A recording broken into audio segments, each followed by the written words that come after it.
Хүмүүс бид нэр өөрсдөө дүн тавьж, өөрсдийгөө эргцүүлэн бодож, тэгээд дүүнж, тэгээд түүнээсээ алдаагаа суралцж, алдаагаа засч сайжирч идэг. Энэ удаагийн видеогоор та бүхэнтэйгээ би 2024 он миний хувьд ямар жил болов? Алдаа оноо юу байв? Тэрийг жоохон эргцүүлэн бодож, өөртөө дүн тавья гэж бодлоо. Ингээд та бүхэн хамт байгаарай. Хай, хөрөнгө оруулагч Тэмүүлэн байна.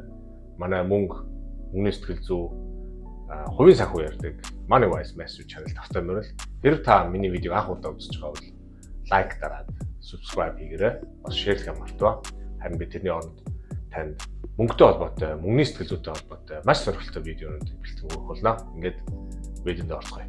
За би энэхүү видеог хийж байгаагийн шалтгаан та бүхэнтэйгээ би зүгээр өөрийнхөө зорилго тавьсан туршлагаа хуваалцъя гэж бодсон. Тэрэндээ хүрсэн үү хүрээгүй те. Тэрийг жоохон хуваалцъя гэж бодсон. Тэгэхээс биш 25 он та энийг хийвэл супер байх болно. Ингэх хэвээр зорилго гаргахын тулд ийм хийх хэвээр, ингэх хэвээр, тэгэх хэвээр гэж те юм заах гэсэн үг. Хамгийн гол нь би юусоо өөрийнхөө туршлагаас би өөрөө урд нь тийм амар нэг зорилго гаргаад байдаг хүн биш. Тэгээд нэг удаа зорилго гаргасан. Тэгээд надад амар гоё импакт, амар гоё үр дүн авчирсан учраас та бүхэндээ хуваалцсан. За энэ удаагийн видео та бүхэнтэйгээ би 4 хэсэгт хуваан ярилцъя гэж бодлоо. Тэр нь эхнийх нь болохоор ягаад тэ 24 онд ер нь зорилго тавих болсон юм бэ? Ямар зорилго тавьсан юм? Хоёрдугаарт нь тавьсан зорилготой ер нь хүрч чадсан болов уу? Яасан юм бол тэ жоохон дүгнэлт маягаар. За гуравдугаарт нь ямар зорилготой хүрсэн байна? Ямар зорилготой хүрээгүй байна? Тэгээд ер нь яавал зорилготой хүрэх магадлал ер нь өсөх юм шиг байна гэдэг. Миний өөртөө хийсэн тийм дүгнэлтүүд байгаа. Тэрийг ингээд бүгдээр харж үзье. За дөрөвдүгээрт нь болгоод миний 25 оны тавьсан зорилгууд. За нэгдүгээрт нь ер нь яагаад 24 онд зорилго тавих болсон юм бэ? Урд нь би ер нь тийм зорилго гэж явдггүй байсан л да. Зорилго тавьдаггүй байсан. Зорилго тавьж үзээгүй. Тэгээ яагаад заавал 2024 он гэвэл нэг юм 3 юм давхцал. Тэгээ 3 юм ивент болсон юм. За нэгдүгээрт нь болонгод 2024 оны 1 сард би шинэ ажилд орсон.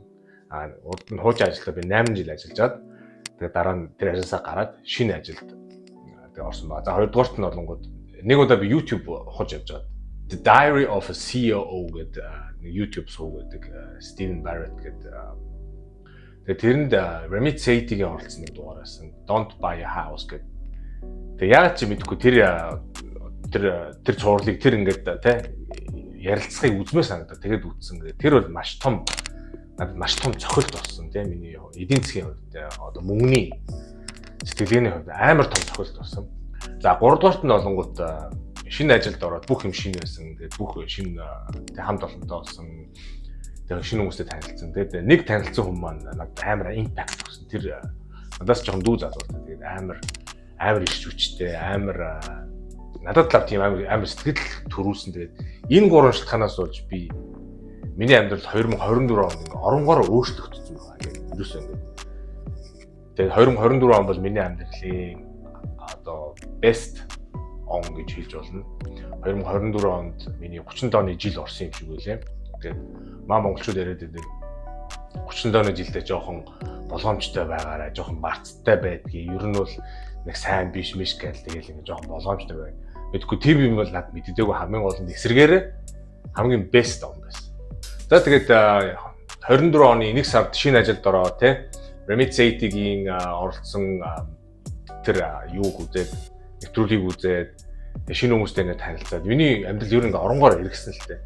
Тэгээд ер нь жоохон өөрийгөө хөгжүүлэх хэрэгтэй байна. Ер нь жоохон өөр дээрээ ажиллах хэрэгтэй байна. Ялангуяа санхүүгийн тал дээр те мөнгөний тал дээр ер нь бол жоохон анхаарал хандуулахгүй болохгүй юм байна гэж бодоод тэр жоохон өөр дээрээ ажиллаад зорилго гэдэг юм гаргаж тавьсан. Тэгээд тухайн үед бол нэг айхтар нэг юм бодоогүй тэгээд нэг ганц хоёр зорилго бичсэн. Тэгээд тэр нь ямар зорилго бичсэн бэ гэхээр 2014 онд биш 14 гэнэ 2024 онд 12 ширхэг ном уншин, сард нэг удаа ном уншин гэсэн зорилго гаргасан байна.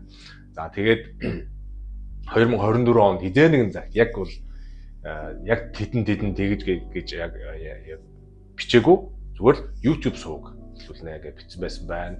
За 3 дугаарт нь болонгууд би өөрөө комеди хийх дуртай. Комеди тийм урлагийг айгу сонирхдаг те. Айгу сонирхолтой санагдаа өөрөө хиймээ санагдаад байсан. Тэгээд тэрийг хийн гэсэн тийм зорилго гаргасан байлаа. Тэгээд 4 дугаарт нь болонгууд тий. Би бол метрээр болох байсан яг. Дааж өсөөгөө. Тий. Тэгээд өсөх боломж байгаа гэхдээ. Хөлөөд гişлүүчүүд өсчин. Би ажилдаа явахдаа нэг ийм цүнх хүрдээ. Одоо энэ бизнесийн цүнх байгаа. Лаптоп, ноутбукийн цүнх. Тэнгуутаа ингээ барай явангуудаа заримдаа жоохон төвхтэй байдаг байхгүй. Тэнгууд ийм ингээ үүрчдэг. Айскул ингээд мөрний юутай ийм цүнхнүүд байдаг байхгүй юу? Тэгээд миний хуучин цүнх жоохон муутчаад тэгээд яг ийм үүрдэг тэгэл ингээд 3 ийм функцтэй юм цүнх олъё гэсэн олддгүй. Тэгэхээр би юу гэж бодсон гэхээр би ерөөсөө өөрөө ийм цүнх. Тэгээд энд өөртөх зорилго нь байсан. За тэгээд 24 он ингээд явлаа те дундаа ороод ингээд янз бүрийн болоод номоо уншаал ингээд явж 25 он одоо ингээд гарчлаа те 24 он дуусаад 24 он гарчлаа. За тэгээд зорилгодоо хүрч чадсан уу гэд жоох дүнэлт хийлээ л дээ өөртөө. За миний 2024 онд нийт тосноор 17 ном уншсан байна. Чек те зорилгодоо хүрсэн байна гэдэг зүйлээ. За YouTube видео, YouTube channel нэ, YouTube ингээ хийж үзье гэд тэрийг хийсэн байна. Одоо ингээ 5 хүн тэгээ ярилцаа сууж байна. За 3 дугаарт нь болонгууд би 3 open mic comedy хийсэн байна монгол хэл дээр. Тэгээд 4 дугаарт нь нөгөө ноутбук цүнхээ хийн те одоо нэг product хийх гэдэг аа шүү дээ. Тэрийг хийж чадаагүй байна. Ингээд эргээд харангууд 24 онд 4 зорилго гаргасан байна. 4 зорилгынхаа 3-т нь хүрсэн байна те 75% та. Миний хувьд бол айгүй чамлахааргүй амжилт те. YouTube channel эхлүүлнэ гэдэг бол маш хэцүү. Тэгээд 17 ном уншина гэдэг чинь бас миний хувьд бол те супер одоо амжилт гэж би харж байгаа. Тэгээд нэг зорилгоо биелүүлж чадаагүй. Тэр бол миний хувьд бол окей. Яагаад тэгэхээр team амар top priority top тэ зорилго бол байгаагүй. За тэгээд ер нь зорилго тавиад тэгээд зорилгодоо хүрэхин төлөө ажиллаад тэгээд он дуусаад буцаж эргэж хараад ингээд дүгнэлт хийгээд ингээд харж хахад зорилго тавиад зорилго тавихад ер нь 3 хүчин зүйл миний хувьд айгүй чухал байт юм байна гэдгийг ойлгож байна. Тэр нь юу гэсэн үг вэ гэхээр ер нь өөртөө зорилго тавиад тэрийг ингээд бичнэ. Ер нь зорилго тавина гэдэг нь ерөөсөө л миний хувьд айгүй эерэг одоо импакт эерэг одоо мотивац амьдралд айгүй эргээр нөлөөлөх юм байна гэдгийг ойлгож байна. Зүгээр нэг за би ингээд дараа жил ингэмээрэн тэгмээрэн гэхгүйгээр хамгийн гол нь бичүүл тий одоо цаасан дээр ч юм уу Word file дээр ч юм уу ингээд бичээд за би тийм юм хийн тэгмээр юм ингэмээр миний зорилго тийм юм аа гэдэг ингээд бичсэн тохиолдолд тэр зорилгодоо хүрэх магадлал нь 40% ихс тийм байна гэдгийг ингээд судалгаагаар хараад ирсэн байх юм байна. Зорилго гаргах гэж байгаа бол нэгдүгээр бичиж байгаарай. За хоёрдугаарт нь болонгууд хүмүүс ингээд зорилго гаргахдаа хийдэг нэг айгүй хэвшүүл алдаа нэг жилийн дотор амар их юм хийх гэдэг ингээд зорилго гаргацдаг. Одоо би тийм юм хийн фитнест явна, эрүүл хоолно, ямар ч арх уухгүй, бизнестэй тийг хийнэ те. Ингээд бүр ингээд 10, 20, 30 зорилго ингээд хийчихдээ. Тэгээд тэрийг хизүүлтэй тэгж гаргах бүгдийг ингэж амжуулна гэдэг. Тэгээд тэрийг бүгдийг амжуулж чадахгүй л өөртөө гоцорно те. Тэгээд тэгсэж жаад нэг жилийн дундаас ингээд хаяна. Тэрний оронд тэ чистний ингээд 1, 2, 3 тэ максимал 3, 4 зорилго гаргаад ерөөсө тэрийг тэрэнд өөрхийн тулд тууштай ажиллах хэрэгтэй юм байл шүү. Би бол тэгсэн. Тэгээд тэр бол над дээр л ажилласан. За 3 дугаарт нь болонгууд зорилго гаргачаад хамгийн одоо зөв одоо шилэрсэн одоо миний хувьд шилэрсэн арга гэх юм бол ямар нэг зорилгоос шалтгаалаад те 7 хоног юм айлсгүй 3 сарын хугацаатай тийм ревю хийж явах хэрэгтэй юм байна. Өөрийгөө дүгнээ. За энэ 7 хоногт тавьсан зорилго маань ингээд энэ 7 хоногт ер нь хэр бүтээлчтэй, үр бүтээлчтэй байваа. 3 сар өнгөрөөд эхний 100 хоног ч юм уу те. За эхний 100 хоногт миний тавьсан зорилго ер нь ямар хурцтанд явж байна гэдэг ингээд хармаар юм бэл. Тэгэхгүй би болохоор яасан гэхээр энэ 4 зорилгоо ингээд бичээд тэгээд дэвтэр хаагаад орчихсон байхгүй. Тэгээд тоолтороо бодоод яваал гэсэн ингээд заримдаа ингээд ажиллаа, заримдаа ажиллахгүй ингээд тэрний оронд яг ингээд 7 хоногор ч юм уу 3 сараар ч юм уу ингээс хараад тэгээд ийм түвшинд явж байгаа юм ингэмээр дахиад засах юм бол засаад тэгээд цааш нь засахгүй юм ингээд цааш нь явахаар ингээд яваа. Тэгээд байн тэр зорилготойгоо ингээд юу яах хэрэгтэй юм бэ? Тулж ингээд харилцаа ажиллах хэрэгтэй юм бэ? Тэгвэл хүрэх магадлал нь зорилгодоо хүрэх магадлал нь хамаагүй өндөрсөн юм байлээ. За тэгээд эцэстэн дүгнэж хэлэхэд 2024 онд би 4 юм бичсэн байна.